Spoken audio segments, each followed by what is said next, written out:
आप सभी को मेरा श्री गौरी शंकर सीताराम राधे श्याम गौरी शंकर दरबार में मैं सुयश अग्रवाल आप सभी का स्वागत करता हूँ। देखो भाई, जैसे हम लोग अपने शरीर को साफ़ करते हैं, नहाते धोते हैं, जो कि हमारी जिम्मेदारी भी है कि भगवान ने हमको इतना सुंदर ये शरीर दिया है, भजन करने का साधन दिया है, तो हम इसको साफ़ सुथरा रखें, स्वच्छ रखें, इसकी सफाई अच्छे ढंग से करते रहें। तो ठीक वैसे ही अपने शरीर की तरह हम अपने घर को भी साफ़ करते हैं, जो कि वो भी हमारी जिम्मेदारी है कि भगवान के आशीर्वाद से हमारे पास घर है, तो ऐसा ना हो कि गंदा पड़ा रहे, धूल जमी रहे और जाले लटकते रहें। तो ये भी हमारी जिम्मेदारी है कि हम जिस घर में रह रहे हैं उसकी साफ़ सफाई का विशेष ध्यान रखें। और ठीक वैसे ही जैसे हम खुद को साफ़ रखते हैं, अपने घर को साफ़ रखते हैं, तो जो हमारे घर में मंदिर होता है, भगवान विराजमान होते हैं जिस जगह, उसको भी हम लोग साफ़ करते हैं। अब भाई आजकल के जो ज़्यादा पढ़े लिखे या कह सकते हैं आधुनिक लोग हैं, वो पता नहीं करते हैं या नहीं करते हैं, मुझे नहीं पता। क्योंकि जो ज़्यादा आधुनिक हो जाते हैं वो फिर वही है, साफ़ सफाई के कामों को थोड़ा ऐसा मानते हैं कि ये निम्न श्रेणी का काम है कि भाई कौन जा कर के पोछा लगाए, कौन झाड़ू लगाए, कौन धूल साफ़ करे, ये काम तो हम नहीं करेंगे। तो खैर उनका मुझे नहीं पता। लेकिन जितना ज़्यादा आधुनिक लोग इस चीज़ से कतराते हैं, साफ़ सफाई करने से दूर भागते हैं, उतना ही भगवान के भक्त लोग, साधक लोग जो हैं, उतना ही वो इस चीज़ में आनंद लेते हैं, वो उतना ही आगे बढ़ बढ़ के इन कार्यों को करते हैं। तो देखो भाई, आज मैं आप लोगों को, पता नहीं, मैं नहीं जानता, क्योंकि मैं सच बताऊं मुझे खुद भी पहले इस विषय के बारे में पता नहीं था। जब मैंने पढ़ा, मैंने समझा, मैंने जाना, तो मुझे भी बड़ा आश्चर्य हुआ कि ऐसा भी होता है। तो फिर मैंने सोचा कि इस विषय पर वीडियो बनाई जाए। तो आज मैं आप लोगों को बताऊंगा कि हमारे विभिन्न शास्त्रों में, धर्म ग्रंथों में, पुराणों में देव मंदिर कहते हैं कि जहाँ पर हमारे देवता विराजमान हो, जहाँ पर हमारे भगवान विराजमान हो, तो उस मंदिर की साफ़ सफाई करने का क्या महत्व है। यदि कोई सोचे कि भाई मंदिर को साफ़ करना, पोछा लगाना, वहाँ झाड़ू लगाना, धूल साफ़ करना, जाले हटाना, गंदगी जमी हो तो उसको साफ़ करना, ये सब सिर्फ साधारण काम है, तो भाई ये साधारण काम नहीं है। ये जान करके मुझे भी बड़ा आश्चर्य हुआ जब मैंने इस चीज़ को समझा, जाना और इसको पढ़ा कि भाई हमारे मंदिर जो है घर का, उसको साफ़ सफाई करने का भी बहुत ऊंचा महत्व दिया गया है, बहुत अच्छा फल बताया गया है हमारे धर्म ग्रंथों में, शास्त्रों में, पुराणों में। तो वही मैं आप लोगों को बताऊंगा, ध्यान से सुनना। हमारे शास्त्रों में यह वर्णन आता है कि जो भी व्यक्ति मंदिर की भूमि को, मतलब कि मंदिर की ज़मीन को जल से धोता है, वह स्वर्गलोक को जाता है। और ध्यान से सुनो, जो भी व्यक्ति मंदिर को चंदन मिश्रित जल से या सुगंध मिश्रित जल से साफ़ करता है, तो उस सफाई में जितने धूल के कण साफ होते हैं, उतने कल्प तक वो देवताओं के समीप वास करता है। देखो कितनी आश्चर्यमयी बात है कि इस छोटी सी सेवा कार्य का भी, इस छोटे से कर्म का भी, कि हम सिर्फ भगवान के मंदिर को साफ कर रहे हैं, उसका कितना बड़ा पुण्य बता दिया गया, कितना बड़ा फल बता दिया गया। और ये सिर्फ बता दिया गया नहीं है, ये सत्य है, ऐसा ही होता है, क्योंकि ये हमारे शास्त्रों में वर्णित है और शास्त्रों की बातें झूठी नहीं होती हैं।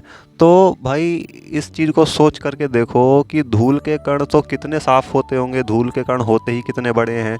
तो जो भी व्यक्ति सुगंधित जल से या चंदन मिश्रित जल से मंदिर को साफ़ करता है, उसकी सफाई करता है, तो उसमें जितने भी धूल के कण साफ होते हैं, उतने कल्प तक वो देवताओं के समीप वास करता है। और हमारे शास्त्रों में ये भी वर्णन आता है कि सफाई होने के बाद, जैसे कि गेरू, खड़िया, रोली, ये सब द्रव्य होते हैं, इनसे जो मतलब भागवतिक चिन्ह बनाता है मंदिर की भूमि पर, मंदिर को सजाता है, ओम स्वास्तिक, इस तरह के, तो वो व्यक्ति अनंत पुण्य का भागी बनता है। यानी कि अनंत मतलब कि जिस जो पुण्य कभी खत्म नहीं होगा, वो व्यक्ति अक्षय पुण्य का भागी बनता है कि उसका पुण्य कभी क्षय नहीं होगा।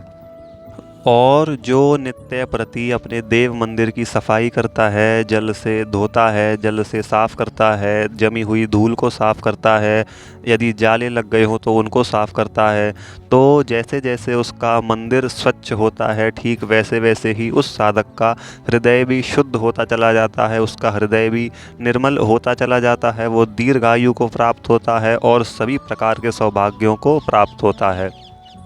और देखिए हमारे शास्त्रों में मंदिर के सफाई के महत्व को लेकर के ये बात भी आती है कि यदि कोई व्यक्ति मंदिर की सफाई करते वक्त प्राण त्याग दे, यानी कि यदि उसकी मृत्यु हो जाए, तो वो सीधा ब्रह्मलोक को प्राप्त होता है।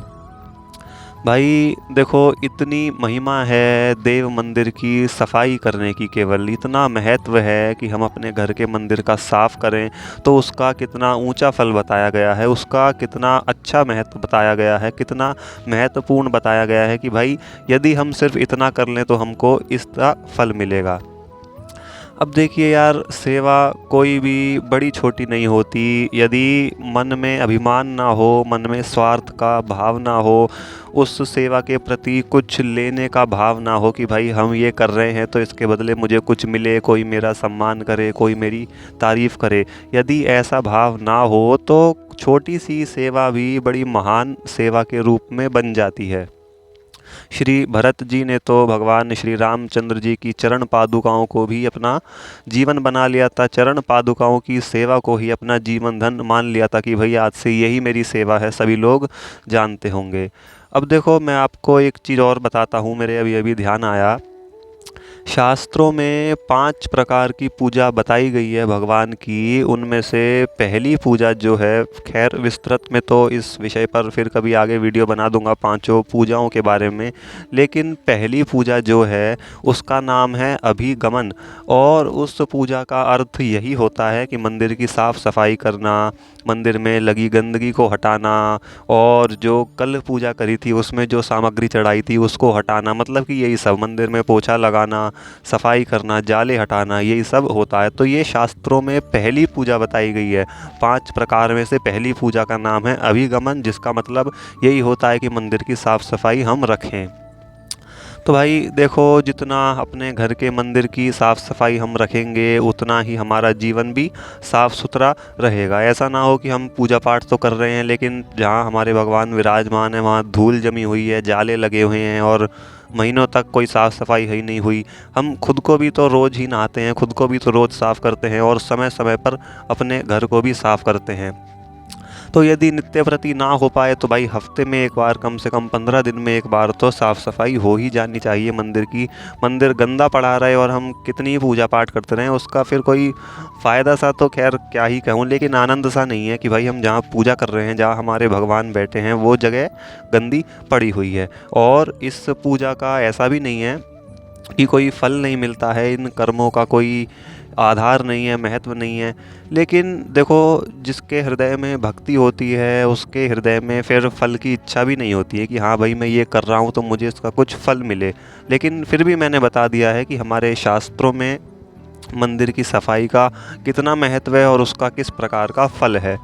और एक चीज़ और है, हमारे शास्त्रों में ये भी वर्णित है कि भाई जो व्यक्ति, जो मनुष्य मंदिर की साफ़ सफाई करता है तो उसको थोड़ा सा शारीरिक कष्ट होता है।